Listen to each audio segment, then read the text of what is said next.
کربلا کا واقعہ مؤرخین کی تحقیق کے مطابق سن 61 ہجری میں پیش آیا۔ ہجرت کا 60واں سال گزر کے جب 61 ہجری کا آغاز ہوا، 61 ہجری کے آغاز میں واقعہ کربلا پیش آیا۔ گویا اس سے پہلے ہجرت کے 60 سال گزر چکے تھے، اور ان 60 سالوں میں 10 سال تو وہ ہیں جو امام الانبیاء، سید الانبیاء، خاتم الانبیاء، سیدنا و مولانا محمد الرسول اللہ صلی اللہ علیہ وسلم کی مدینہ منورہ تشریف آوری کے بعد 10 سال گزر چکے تھے۔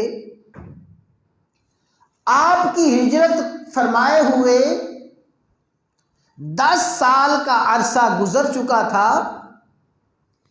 ہجرت کے 11ویں سال رسول اللہ صلی اللہ علیہ وسلم کی جدائی، آپ کے انتقال اور آپ کے وصال کا واقعہ پیش آیا۔ رسول اللہ صلی اللہ علیہ وسلم ہجرت کے 11ویں سال دنیا سے پردہ فرما گئے۔ ان 11 سالوں کو 10 سالوں کو نکال کر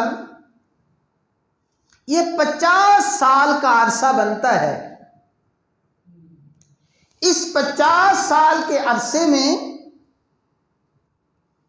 وہ خلافت راشدہ کا سنہری دور ہے، اور وہ خلفائے راشدین کی خلافت حقہ کا دور ہے۔ اس 50 سال کے عرصے میں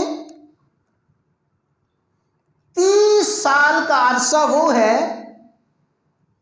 جسے اہل علم نے خلافت راشدہ کا دور قرار دیا ہے۔ خلافت راشدہ سے مراد حضرت سیدنا صدیق اکبر رضی اللہ تعالی عنہ، سیدنا عمر بن خطاب فاروق اعظم رضی اللہ تعالی عنہ، حضرت سیدنا عثمان بن عفان رضی اللہ تعالی عنہ، سیدنا علی المرتضی رضی اللہ تعالی عنہ، اور جگر گوشہ بطول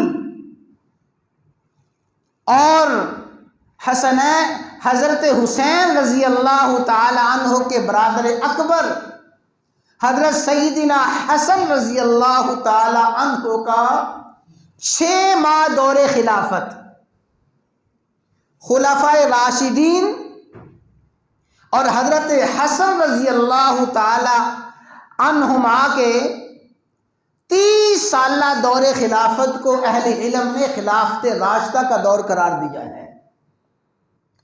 اور امام الانبیاء، سید الانبیاء، سیدنا و مولانا محمد الرسول اللہ صلی اللہ علیہ وسلم کی پیشین گوئی اور آپ کا فرمان عالی شان بھی یہی تھا کہ میرے بعد خلافت راشدہ وہ 30 سال تک ہوگی۔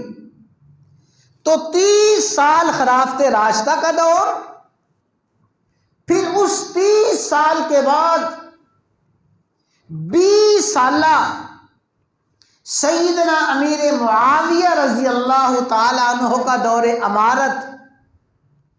یہ 50 سال کا عرصہ ہے جو واقعہ کربلا سے پہلے، جنگ کربلا سے پہلے گزر چکا تھا۔